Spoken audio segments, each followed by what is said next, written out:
Good morning বন্ধুরা, শুভ সকাল। তোমরা কেমন আছো? আশা করি ভালোই আছো। আমি ভালো আছি। তো চলো আজকের ব্লগটা দেখতে থাকো। আশা করি আজকের ব্লগটা বেশ ভালোই লাগবে। আজকে যারা যারা ভিডিওগুলো দেখছো তারা প্লিজ একটু লাইক করে দিও, কমেন্ট করে দিও, সাবস্ক্রাইব করে দিও। সাবস্ক্রাইব করলে পরে আরো এনার্জি পাবো সুন্দর সুন্দর করে তোমাদের কাছে ভিডিওগুলো আরো সুন্দরভাবে প্রেজেন্ট করার। তো প্লিজ একটু সাবস্ক্রাইব করে দিও। এই দাওটা দেখো, এই দাওটা কি সুন্দর, ছোট্টর মধ্যে কি সুন্দর হয়েছে। তো কি বলতো, এরকম কাঠের দাওই ভালো, মানে কাটার পক্ষে। নাহলে পরে না, একদম পুরোটা লোহার যদি হয় তাহলে পরে প্রচন্ড পরিমাণে স্লিপ কেটে যায়। স্টাইলসের ঘরে খুব স্লিপ কাটে ওই পুরাটা লোহার যে দাওগুলো হয়। এরকম কাঠের থাকলে পরে এগুলো স্লিপ কাটবে না। আর এটা ছোট্টর মধ্যে খুব সুন্দর হয়েছে। ছোট্ট জিনিস দেখতে খুব সুন্দর লাগে, দেখবে।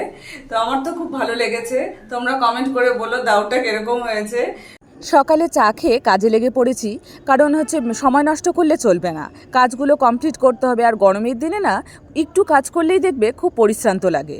তো সেজন্য ভাবলাম যে অল্প কাজ, মানে যেগুলো আছে সেগুলো হাতের কাছে করতে থাকি, কারণ সময় নষ্ট করলে আমারই দেরি হবে। আর গরমকালে সেই জিনিসটাই আর কি হয়, কেন বলো তো, মনে হয় যে একটু পরে করি, একটু পরে করি, একটু পরে করি, এভাবেই আর কি কাজগুলো দেরি হয়ে যায়। আর দেখো এখানে কম্পিউটার টেবিলটাই আর কি মুছতে শুরু করে দিয়েছি, কারণ ধুলোবালি তো পরেই বললামই তোমাদেরকে। সকালে চা খাওয়ার সময় 10-15 মিনিট যদি আমরা মনে মনে ভেবে নিই যে আজকে এগুলো কাজ আমি করব, তাহলে পরে দেখবে কাজটাও ইজি হয়ে যায় আর সময়ের মধ্যেও একদম হয়ে যায়। তো আমি যখন সকালে চা খাই তখন আর কি ভেবে নিই যে আজকে এগুলো কাজ করব। যেরকম দেখো আজকে হচ্ছে ভেবেছিলাম যে কাপ প্লেটগুলো গুছিয়ে রাখবো। এই যে এখানে কাপ প্লেটগুলো রাখতাম যে বাক্সটাতে, সেই বাক্সটার মধ্যে না আরশোলা আর কি বাসা বেঁধেছে বলতে পারো, কারণ যেহেতু খোলা থাকে।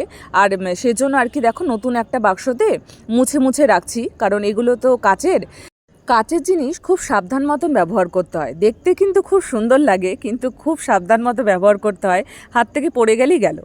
আমার খুব ভালো লাগে কাচের কাপলেটে ধরো হচ্ছে মানে চা খেতে বলো, আমি খাইও, দেখতেই তো পেরেছো আমি একটা কাচের গ্লাস আছে, ওটার মধ্যেই চা খাই সকালবেলা করে।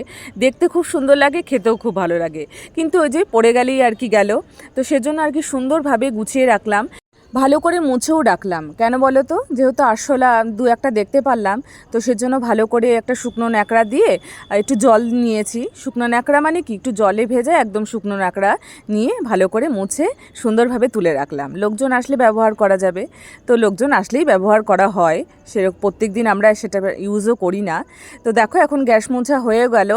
রান্নাঘরে যে মশলাপাতির র্যাকটা আছে যে গ্যাসের পাশে, সেই মশলাপাতিগুলো প্রতিদিন তো আমরা পরিষ্কার করতে পারি না, মশলাপাতিগুলো বের করতে হবে, আবার পরিষ্কার করতে হবে।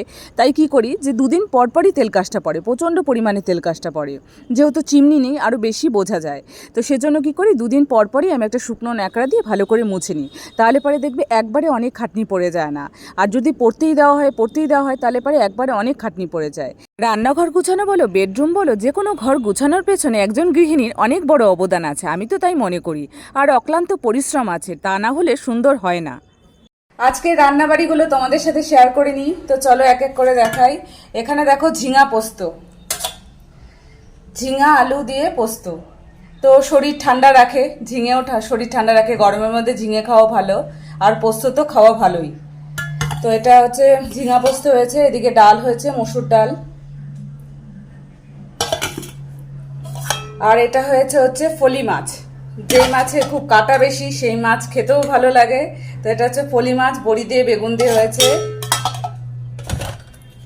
আর হয়েছে পাবদা মাছ। ফলি মাছ তো আমার অতটা ভালো লাগে না, আর হচ্ছে আমার হাজব্যান্ডের অতটাও ভালো লাগে না। ওই আমাদের হচ্ছে এটা হচ্ছে পাবদা মাছ হয়েছে, বাটা মাছ বলছি বারবার করে। তো আমাদের জন্য পাবদা মাছ হয়েছে। তো এগুলোই আজকে রান্না হয়েছে। কালকে দুপুরবেলায় একটু শুয়েছিলাম, তো 5টার সময় উঠে তাড়াতাড়ি ভাবলাম যে ব্লগটা তো এডিট করা হয়নি, ব্লগটা এডিট করি। তো কালকে বিকেল 5টার সময় ব্লগটা এডিট করলাম, কিছুটা এডিট করেছি। তো 7টা পর্যন্ত আর কি এডিট করলাম, করে আবার হচ্ছে আমাদের পাড়ায় যে রাস্তাটা হবে যে, তার জন্য আর কি মিটিং ডেকেছিল, তো ওর জন্য যেতে বলেছিল। তো আমার হাজব্যান্ড তো দোকান থেকে আসতে অনেকটাই দেরি হলো, অনেকটাই দেরি হলো। ও 8টা সাড়ে 8টা আর কি হয়ে গেছে। তো 7টা সাড়ে 7টায় আর কি মিটিংটা হওয়ার কথা ছিল। তো সেজন্য আর কি তাড়াতাড়ি ব্লগটা এডিটিং করলাম, কারণ কতক্ষণ লাগবে তা তো জানি না। আর হচ্ছে আর এসে না আর ইচ্ছা করে না। তো সেজন্য ভাবলাম যে না, এডিটটা করে রাখি, যতটা সম্ভব পারি এডিটটা করে রাখি। যদি মানে এডিটটা করতে আর কি দেরি হয়ে যায় তাহলে পরে থাক, পরে এসে আবার করব। আমি তো সকালে রুটি আর বেগুন ভাজা দিয়ে খেয়েছি। তো আমার হাজব্যান্ডকে বললাম যে তুই ডাল আছে, ডালের সাথে কি ভাজা টাজা খাবি? তো বললো যে মাছের ঝোল আছে, তাহলে মাছের ঝোল দিয়ে খেয়ে যাবে। ওই যে ফলি মাছের ঝোল দিয়ে সকালবেলা আর কি খেয়ে গেল। আর হচ্ছে পাবদা মাছের ঝোল আর কি টিফিনে নিয়ে গেল। তো বললো অল্প করেই ভাত দিতে। আসলে না এত গরম পড়েছে এখন, ভাত নিয়ে গেলে পারে, ডাল নিয়ে গেলে নষ্ট হয়ে যায়, আর ভাতও নিয়ে গেলে পারে বেশিক্ষণ থাকে না, তাড়াতাড়ি খেয়ে নিতে হবে। তো বললো একদম অল্প করে দে ভাত, আর হচ্ছে মাছের ঝোল আর ভাতই নিয়ে গেল, ডাল টাল কিছু নিল না, নষ্ট হয়ে যায় ওই জন্য নিলেও না। আজকে বেসিন থেকে শুরু করলাম, রান্নাঘরে সব পরিষ্কার করে নিয়েছি। বেসিনটা দেখো পরিষ্কার করে নিলাম। তারপরে এদিকে হচ্ছে জলের বোতলগুলো পরিষ্কার করে নিয়েছি, মানে ধুইনি, এমনি পরিষ্কার করে নিয়েছি। আর এদিকে দেখো এটা হচ্ছে ইন্ডাকশানটা আর কদিন পরে উঠিয়ে রাখবো, কারণ কি বলতো এখন আর গরম জল লাগে না, ট্যাঙ্কির জলই যা গরম হয়ে থাকে।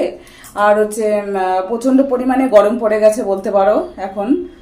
আমার শ্বশুরমশাই লাগে, গরম জল লাগে, তো কয়েকদিন আর কি ইউজ করে তারপর উঠিয়ে রাখবো।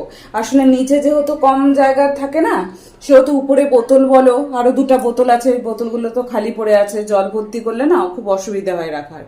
ওর জন্য এটা আর কয়েকদিন পর মুছে ঢুকাতে হবে, একটু ভিনিগার দিয়ে বলো বা একটুখানি শুকনো ন্যাকড়া দিয়ে মুছে তারপর ঢুকিয়ে রাখবো। আর এদিকে রান্নাঘর আজকে মুছতে তো অনেকক্ষণ টাইম লাগলো, যেহেতু কালকে শুক্রবার আছে। তো সেহেতু হচ্ছে রান্নাঘর দেখো একদম পরিষ্কার করে নিয়েছি বলতে পারো, ফ্রিজটাও পরিষ্কার করে নিয়েছি, পাটা ধুয়ে নিয়েছি, এদিকে বটি ধুয়ে নিয়েছি। এদিকে তো ভাতের চাল আছে, এদিকে ভাতও আছে, চালটা ধুইনি। তোমাদের সাথে কথা বলতে বলতেই মনে পড়লো যে চালটা তো ধোয়া হয়নি, তো চালটা এখন ধুয়ে নিই, ধুয়ে রেখে দিই। এদিকে তো জল আছে, ভাত তো পরে হবে। রান্নাঘর পরিষ্কার করে এবার ঘর ঝাড় দিতে চলে আসলাম। আজকে যেহেতু বৃহস্পতিবার, উপরে ঘরটা ঝাড় দিয়ে নিয়েছি, তারপর এখন দেখো নিচের ঘরগুলো ঝাড় দিয়ে নিয়েছি। ঘর ঝাড় দিতে বলো, তারপর গ্যাস মুছতে বলো, আমার একটু টাইম লাগে। কেন বলো তো, আমি একটু পরিপাটি করে কাজ করার চেষ্টা করি।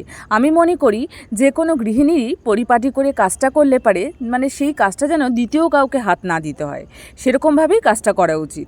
যদি সেই কাজটা আমি ধরো করলাম, কিন্তু ওই অগোছালোভাবে করলাম, একটু ধুর বাবা করতে ইচ্ছা করছে না এরকমভাবে করলাম, তাহলে পরে দেখবে সেই কাজটা কিন্তু সুন্দর হয় না। কাজগুলো সুন্দরভাবে করার পর ঘরটা দেখতে কিন্তু দারুণ লাগে। আমি কিনে নিয়ে এসেছি, জলপাইগুড়িতে গেলাম না এবার, তো ওখান থেকে আর কি দর্শকর্মা ভান্ডার থেকে, ওখানে বেশ পছন্দ হলো। কারণ আছে কেন কিনেছি, তার একটা যথাযথ কারণ আছে, সেটা বলছি পরে। তো গণেশ ঠাকুরটা দেখো কি সুন্দর আর কি বাঁধানো, দেখে খুব পছন্দ হলো, তো নিয়ে আসলাম। গণেশ ঠাকুর ছিল না, সেটা বলছি কি কারণে, গণেশ ঠাকুরটা ভেঙে গেছে, তো ওর জন্য আর কি নিয়ে আসলাম। জলপাইগুড়িতে এবার যে গেলাম তখন আর কি নিয়ে এসেছি, তোমাদেরকে সেটা দেখানো হয়নি। ফটোটা বেশ সুন্দর হয়েছে, হাতে লাড্ডু নিয়ে আছে গণেশ ঠাকুর। আমাদের মিনিগুলো ঠাকুরের আসনে শুয়ে থাকতে তো খুব ভালোবাসে, কেন জানি না, কিন্তু ঠাকুরের আসনে ওরা শুয়ে থাকতে খুব ভালোবাসে। তো সেজন্য গণেশ ঠাকুরের মাথাটাও ভেঙে গেছে, তো সেজন্যই গণেশ ঠাকুর কিনে এনেছি। পাশে যে লক্ষ্মী ঠাকুরের মানে ফ্রেমটা দেখতে পারছো, তো ফটোটা দেখতে পারছো, সেই লক্ষ্মী ঠাকুরটা অনেক দিন আগে আমি কিনে এনেছিলাম। তারপরে গণেশ ঠাকুরটা ভেঙে গেল, ওর জন্য গণেশ ঠাকুরের ফটোটা এবার আনলাম আর কি। তো মূর্তিটা না, কিন্তু মূর্তিটা তো এবার পূজা হয়েছিল লক্ষ্মী পুজোর সময়, আর যেটা ফটো করা সেটাই আর কি বলছি। নির্মল আকাশ মৃদুমন্দ বহিতেছে মলয় বাতাস, লক্ষ্মী দেবী বামে করি বসি নারায়ণ, করিতেছে নানা পদ সুখে আলাপন, হেন কালী বিনা করে এলো মনিবর, উপনীত হয়ে আসি বৈকুণ্ঠ। তো বন্ধুরা দেখো, অনলাইনে অর্ডার করেছিলাম বালিশ, তো বালিশ চলে আসছে, আমার হাজব্যান্ডের দোকানে এসেছিল, তো দোকান থেকে আসার সময় নিয়ে আসলো। 4টা বালিশ অর্ডার করেছিলাম। এদিকে দেখো কত উঁচু হয়ে গেছে, আগের বালিশগুলো না, এই যে এগুলো না একদম ছিঁড়ে গেছে, বুঝলে তো। এই যে দেখো, এই যে ছিঁড়ে তুলে, এই যে এখানে সেলাই করেছি, এখানে সেলাই করেছি, একদম এগুলো 2টা বালিশ মিলে হচ্ছে একটা বালিশ হবে, এই 2টা বালিশ মিলে একটা বালিশ, একদম নেতিয়ে গেছে বলতে পারো।